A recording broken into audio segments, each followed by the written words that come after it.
భవానీలు అందరికీ కలిపి భవానీల కల్లా చెప్తాను చూడండి. ఇంట్లో మనం దీక్ష తీసుకుంటాం. భవానీలు మనము మబ్బులో 4 గంటలకి 3 గంటలకు లేసేవాళ్ళు చాలామంది ఉంటారు. లెగండి, లేచి 5 గంటలకి దీపం ధూపం అంతా కంప్లీట్ చేయండి. కానీ ప్రసాదం పెట్టాలంటే అమ్మకి నచ్చిన ప్రసాదం మనం పెట్టాలంటే ఆ టైం అప్పుడు మనకు కుదరదు.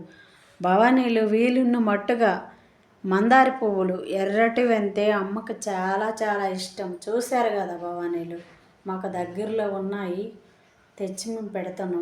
తర్వాత బంతిపూలు మాలలు అంతే అమ్మకి ఇంకా ఇష్టం. నిమ్మకాయ మాల అంతే ఇంకా ఇష్టం. నిమ్మకాయ మాల కూడా రోజు రోజు మార్చండి. బంతి మాలలు కూడా ఏ రోజుది ఆ రోజు మార్చుకోండి. పువ్వులు కూడా దేవుడి మూల అన్ని నైవేద్యంతో సహా ఏ రోజుది ఆ రోజుకే పెట్టండి. మధ్యాహ్నం పలహారం మధ్యాహ్నమే, ఇప్పుడు పలహారం ఇప్పుడది. అమ్మకి చాలా ఇష్టం అంతే ఏంటో తెలుసా? పులిహోర, దద్దోజనము, గారెలు, బూరెలు, పాలు, గ్యాసెడ పాలు, తర్వాత ఇది పెరుగన్నం, మళ్ళీ పంచామృతం. ఇవి అంతే చాలా చాలా అమ్మకి ప్రీతికరము, ఇష్టం. కాబట్టి ఎప్పుడు సంవత్సరానికి 9 రోజులు పడేవి, కానీ మన అదృష్టం ఫలితంగా అనుకోకుండా వేసిన మాలల ఫలితంగా నాలాటోలు ఎంతోమంది అదృష్టంగా భావించుకోవాలి. 11 రోజులు మన కోసం పడ్డాయి. అమ్మని మన ఇంట్లో పెట్టి పూజించుకోవడం అంతే మనం అదృష్టంగా భావించుకోవాలా. చూశారు కదా, నేనైతే ఈ 11 రోజులు అమ్మని సేవ చేసుకోవాలంతే నా అదృష్టంగా భావించుకుంటాను. భవానీలు మీరు కూడా మనస్ఫూర్తిగా 11 రోజులు అమ్మ సేవలో నీలంగా ధ్యానించి అమ్మ సేవకి అంకితం అవ్వండి. ఎందుకంటే అమ్మ సేవ చేస్తే వట్టుని పోదు. భవానీలు అమ్మకి పులిహోర ఇష్టం. పులిహోర అమ్మ మట్టుగా ఫ్యామిలీ మట్టుగా అందరి మట్టుగా మనం చేసుకోలేము, లేచి ఓపిక సాలదంతే. అమ్మ మట్టుగానే కొంచెమైనా చేయండి భవానీలు, చేసి అమ్మకి పెట్టండి. అన్నం అంటారా, అన్నం పొద్దుకాలే భవానీలకి ఎలాగా క్యారేజీలు ఉండాలి. పప్పుచారు అన్నం అంతే పొద్దుకాలే అయిపోతుంది. పూజతో సమానంగా అది కూడా నైవేద్యం పెట్టండి, అమ్మకి ఇష్టం. తర్వాత మనకి వీలున్నప్పుడు గారెలు బూరెలు, కానీ పెచ్చేగా పెట్టాలంటే పులిహోరే ఎక్కువ ఇష్టం. దద్దోజనం అంతే ఇంకా ఇష్టం అమ్మకి. కాబట్టి ఏది ఒప్పుకుంటే అది పెట్టండి. అన్ని రకాలు పెడితే దేవుడు ఉంటాడని అనుకోకండి. ఏది పెట్టినా అమ్మ మన ఇంట్లో తప్పక ఉంటుంది. చూశారు కదా, పూజ అయితే ఎప్పుడో కంప్లీట్ అయిపోయింది. కానీ ఇంట్లో అమ్మ దీక్షలో ఉంటాను కాబట్టి మీకు కూడా వీడియో చేసి మొత్తం చూపెడదామని చూపెట్టాను. తెలియపోని వాళ్ళు అన్నీ పెట్టాలి కదా, ఏం చేయాలా ఎలా చేయాలా అని ఇదైపోయిన వాళ్ళు ఉంటారు, గాబర పడిన వాళ్ళు ఉంటారు. ఏమి గాబర పడకండి భవానీలు, ఏది తోస్తే అది పెట్టండి. రోజుకొక కొబ్బరికాయ కొట్టండి. ఏ రోజు కొబ్బరికాయ ఆ రోజే కొట్టండి.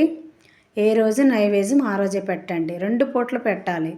మధ్యాహ్నం పెట్టింది కొంచెం పెట్టినా ఏదైనా నైవేద్యం కొంచెం పెట్టండి. ఇప్పుడు పెట్టే నైవేద్యం మట్టుగా అమ్మకి తృప్తిగా పెట్టండి.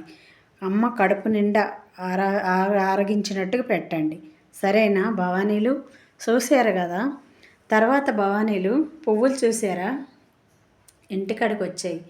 మనం ఇంటికాడికి వచ్చే పువ్వులు కొంతమంది తీసుకుందాములే నిన్న తెచ్చినాం బాబు అని అంటారు.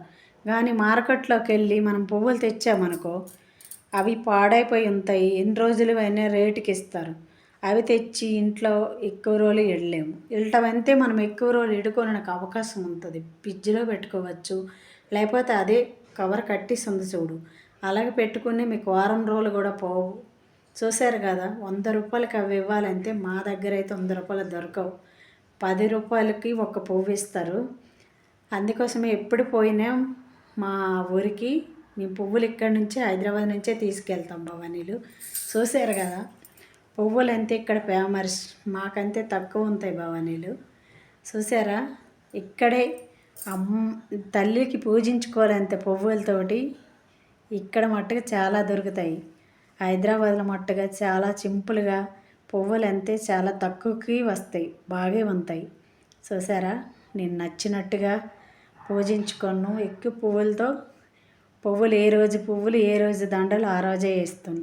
ముఖ్యంగా మీకు మందార పువ్వులు చెప్పాను కదా, వీలున్న మట్టుకు మీ దగ్గర మందార చెట్టు ఉంటే ఎర్రటి పువ్వులతోటి ఈ 11 రోజులు కూడా అమ్మ పూజకి పెట్టండి.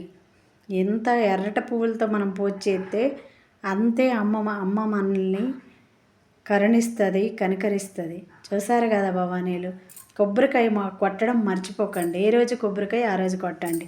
చూసారా పువ్వులు, చూసారు కదా భవానీలు. నేను అవుపించకంటే చెప్తాను అనుకుంటున్నారు కదా, ఒక్క నిమిషం భవానీలు. వీడియో చూసే వాళ్ళకి అబ్బో వీడియో చేస్తాను అంటారు, కానీ మనమే తీసుకొని మనమే చూసుకోవాలి, చెయ్యాలంటే కష్టం కదా భవానీలు. కాబట్టి భవానీలు ఇంట్లో తీసుకున్న దీక్ష చాలా చాలా కఠినంగా ఉంటుందన్నమాట. మనం బాగా జాగ్రత్తగా తీసుకోవాలి ఈ దీక్షని. ఎందుకంటే అంత పవిత్రం. మనకి ఫ్యామిలీ ఉన్నారనుకో ఆటంకాలు వస్తాయి. పిల్లలు ఉన్నా, కొంచెం తోటికోడళ్ళు, అల్టోలు, అక్కలు, చెల్లెళ్ళు ఉంటే ఇంకా ప్రాబ్లం. అంతే ఏంటో కాదు, నెలసార్లు వచ్చేసరి దరిమాపులు ఎడకండి, ఎవరింటికో పంపించండి. తర్వాత ఇంట్లో దీక్ష తీసుకున్నప్పుడు ఏరే వ్యక్తులు, మన మనుషులు కాకుండా ఏరే వాళ్ళు వస్తే బయట నిలబెట్టి మాట్లాడండి. ఇంట్లోకి తెస్తే వాళ్ళు అన్ని నెలలు ఇంట్లోకి వెళ్ళిపోతారు, ఏదేదో ఎట్నుంచి వచ్చి ఇంట్లోకి వెళ్ళిపోతారు. మరి ఆ ఇదనేది మనకు అంటుతుంది. కాబట్టి ఈ దీక్షలోన వాళ్ళు ఏమనుకున్నా పర్వాలేదు, ఇంట్లోకి రానియకండి. బయట ఉండి ప్రసాదాలైనా ఏవైనా ఇవ్వండి. దీక్ష అంత పరిపూర్ణ అయినట్టుగా చూసుకోండి. దీక్షని ఏ ఇంట్లోనూ కూడా ఇచ్చేయకండి. దీక్ష అంత పవిత్రం. ఈ దీక్ష ఉంటే మరిన్ను మాలలో ఉండి ఇంట్లో కూడా దీక్ష తీసుకోవచ్చు భవానీలు. తర్వాత శివులు భవానీలు ఇంట్లో ఉండి కూడా దీక్ష తీసుకున్న వాళ్ళు చాలామంది ఉన్నారు. అల్టోలు కూడా అందరూ కూడా పరిపూర్ణ అవ్వాలంటే ఇవన్నీ పాలించాలా, ఇవన్నీ కూడా మనం చెయ్యాలి తప్పకుండా. సరేనా భవానీలు, మీకు నచ్చితే నాకు ఛానల్ ఉంది కాబట్టి న్యూస్ వచ్చేటట్టుగా పూర్తి చేయండి భవానీలు. సరే భవానీలు.